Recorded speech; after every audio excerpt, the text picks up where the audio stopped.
Hi, my name's Mary Insinius. I have Osteogenesis Imperfecta type 5, and I'll tell you more about that later. I was diagnosed quite early, actually, in my first doctor's appointment.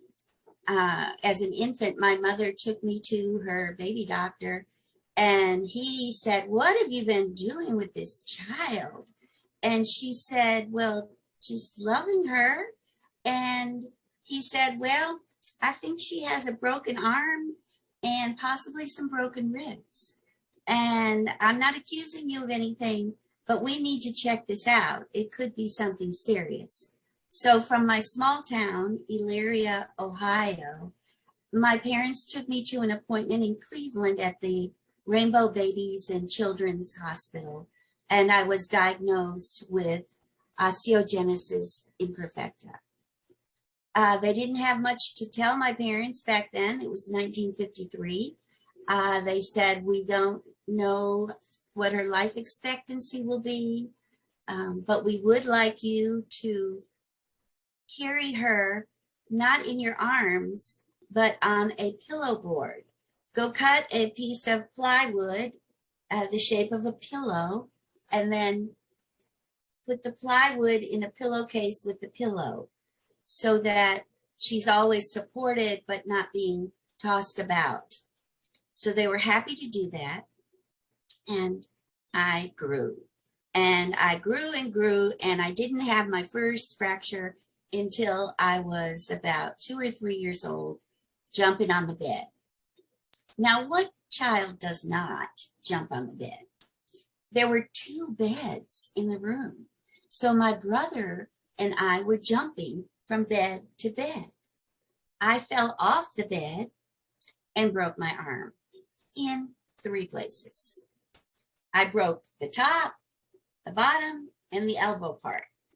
And it was really bad. It swelled up to being 13 inches around. And that's part of the type 5 diagnosis. I tend to grow more cells for healing than is necessary. It took several years for the calcium to slough away, but then I had a straight arm where the elbow did not bend. So I kept breaking the arm, and you'll see it's crooked like many other OI people's arms and legs.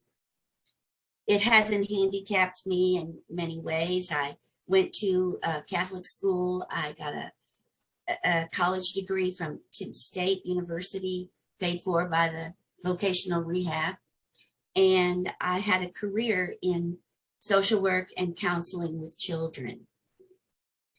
I did not marry until I was 38 to a wonderful man. However, I never had children of my own. I did get the advantage of a stepson, so I am a grandmother of 3. The reason for not having children is just a problem with cysts on my ovaries, not related to OI at all. I loved my career helping people, and was able to travel as well to Venezuela and Mexico. And one time I hated my job pretty bad, so I quit it in Ohio and took a train all the way out to Washington State to join a couple of girlfriends picking apples.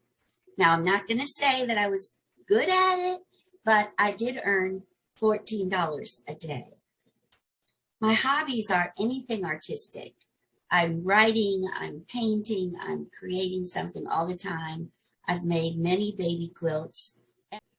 So that was a lot of fun.